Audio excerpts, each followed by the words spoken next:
जीर्ण वैण अनुरक्ता जीर्ण वैण जे करन्ति भावेण अमला असंकिलिठा ते होन्ति परित संसारी। बोलिए भगवान महावीर पावन चरित गुरुदेव जी। बंधु मन वच काय भव सागर को तरण में करो हमारी सहाय। जिन शासन जिन वाणी सदा जयवंत हो। श्रवण संग सदा अविचल मंगल हो।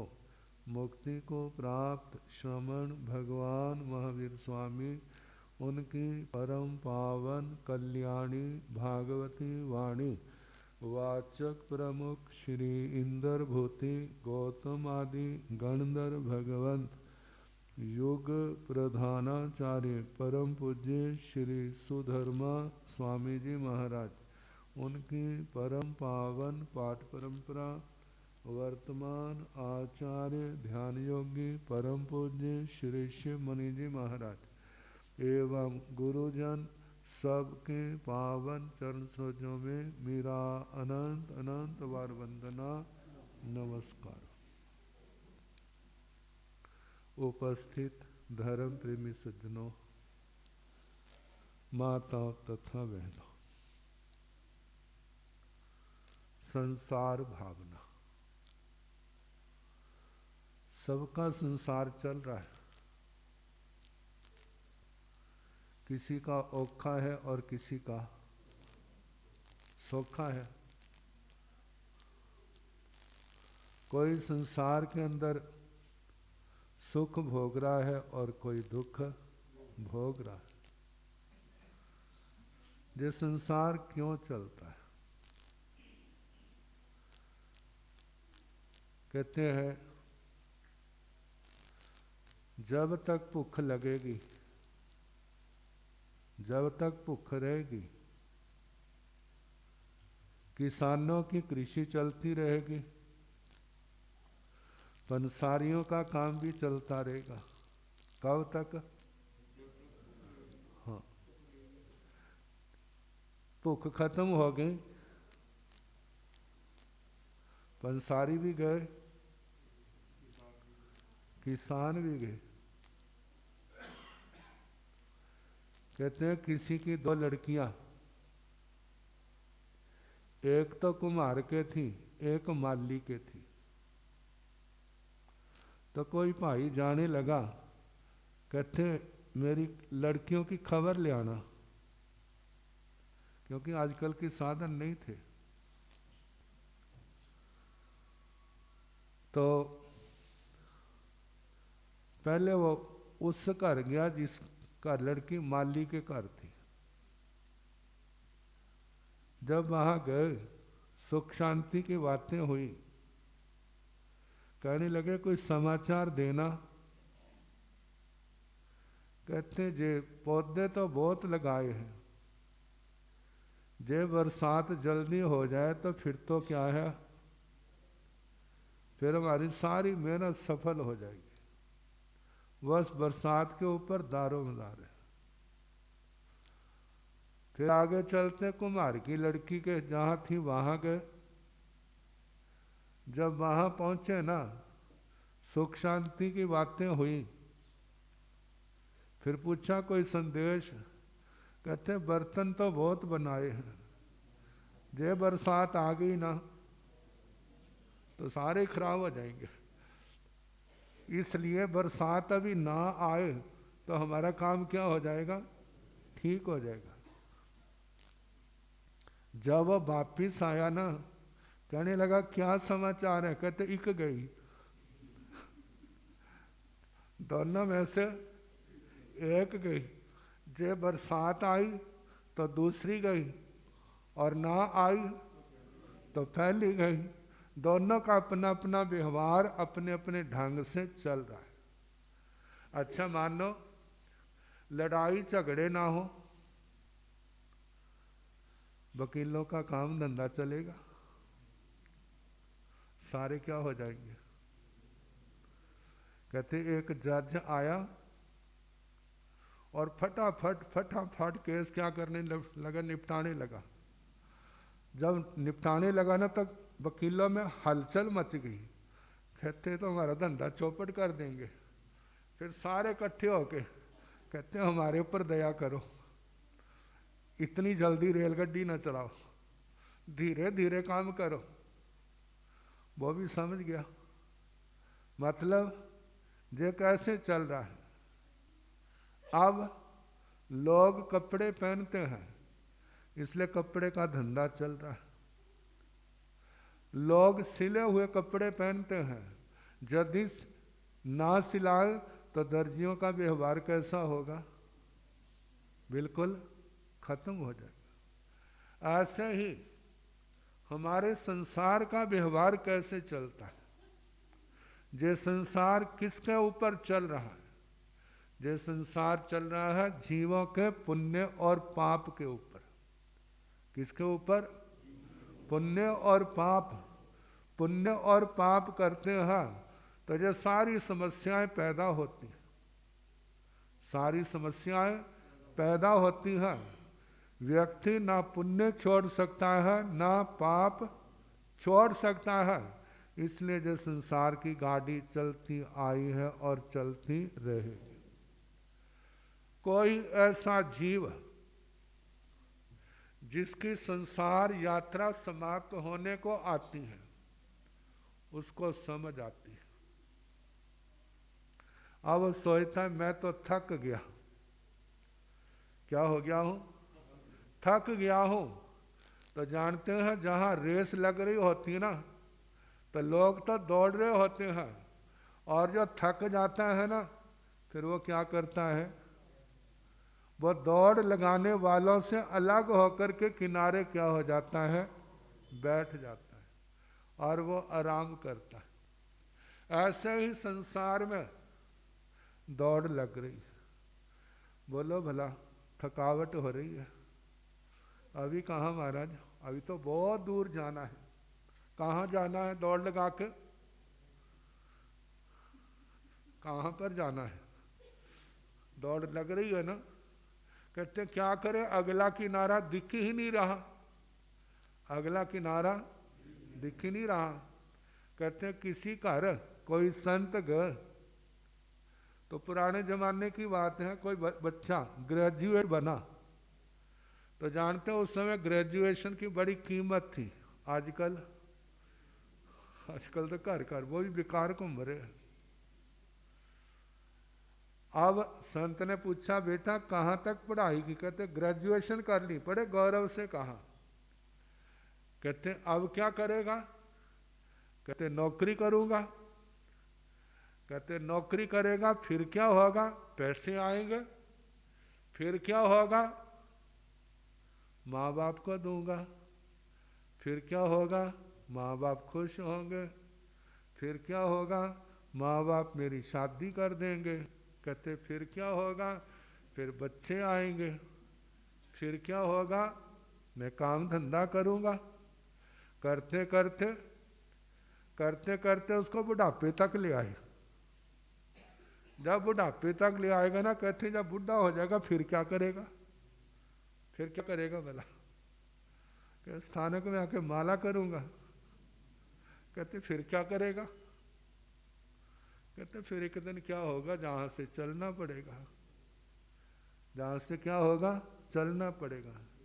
कहते इतना कुछ किया, क्या इसके वास्ते जहां से चलना पड़ेगा, जहां से चलना पड़ेगा सब कुछ छोड़ करके इतना सारा जीवन लगा दिया, आपके हाथ क्या आया, क्या आया भला। कहते कुछ भी नहीं आया। देखो भला आप कितना पैसा कमाते हैं भला, यदि वो खर्च ना हो तो आजकल कितने अंबार इकट्ठे होते, कितने ढेर लग जाते हैं। लेकिन कितने ढेर लगे हैं, पहले तो लगा नहीं, लगा है तो पता नहीं किस समय ये क्या हो जाए, किस समय उखड़ जाए। आखिर क्या हाथ में पड़ता है, जब अंतिम समय आ रहा हो ना, तो उस समय पूछे भाई तेरे पास क्या है, क्या उत्तर होगा? कहते कुछ भी नहीं। कहते इतना कमाया कहाँ गया? तो पता नहीं कहाँ गया। कौन खा गया? कौन खा गया? कहते घर खा गया। कौन खा गया? घर खा गया, घर वाले खा गए, सारे चले गए, सब कुछ ले लिया। कहते सब तेरे हाथ क्या आया? उस समय यदि आत्मा को सच्चे गुरु मिले हो, उन्होंने सच्चा रास्ता दिखाया हो और उसके ऊपर चलने वाला चला हो, फिर वो कहेगा मेरे पास बहुत कुछ है, मेरे पास बहुत कुछ है जिसको कोई छीन नहीं सकता।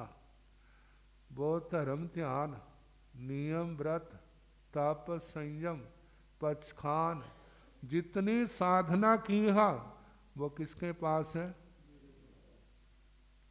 वो मेरे पास है।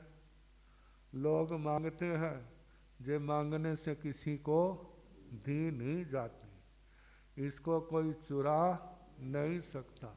अपनी गलती से चला जाए तो बात अलग, अन्यथा इसको पुण्य और पाप को चुराने वाला कोई भी नहीं है। तो ये पुण्य और पाप धर्म मेरी संपत्ति है।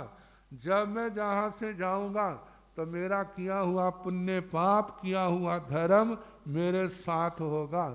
पुण्य और धर्म मेरे रक्षक होंगे और जो पाप होगा वो कदम कदम पर मेरे को गिराने वाला होगा। अब देखो किसको साथी बनाना है, किसको साथी बनाना है?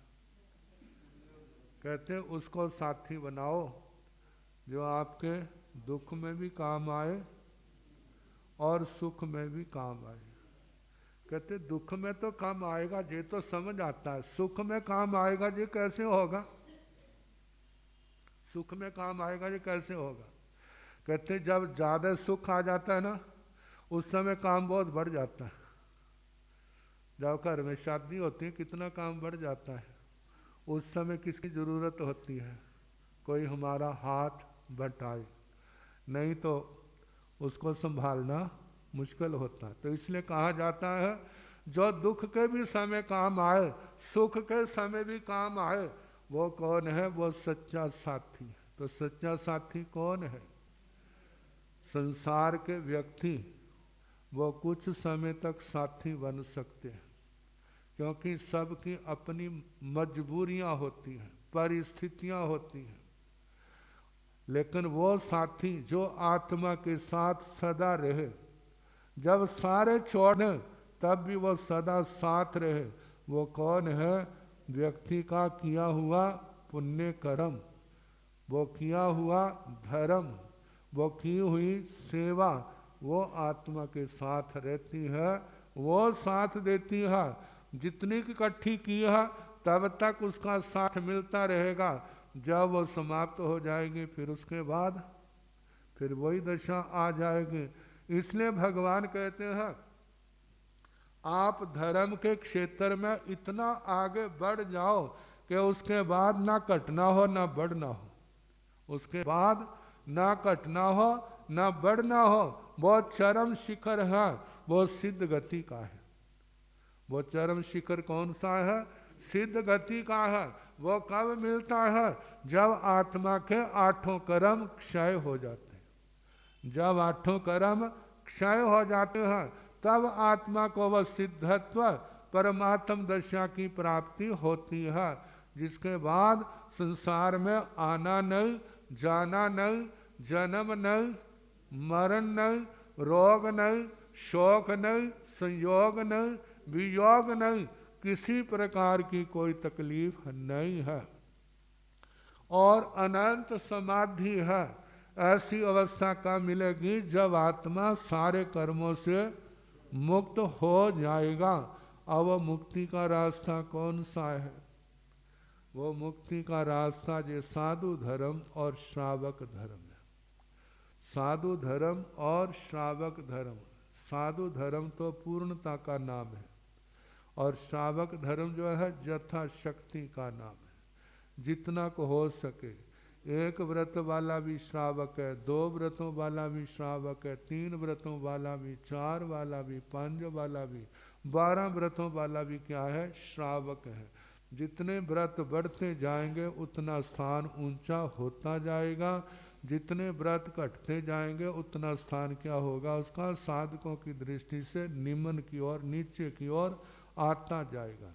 और साधु जीवन में ये पूर्ण त्याग का है, जितनी साधना ज़्यादा होगी उतना ऊंचा स्थान होगा, जितनी साधना कम होगी उतना स्थान क्या होगा, कम होगा।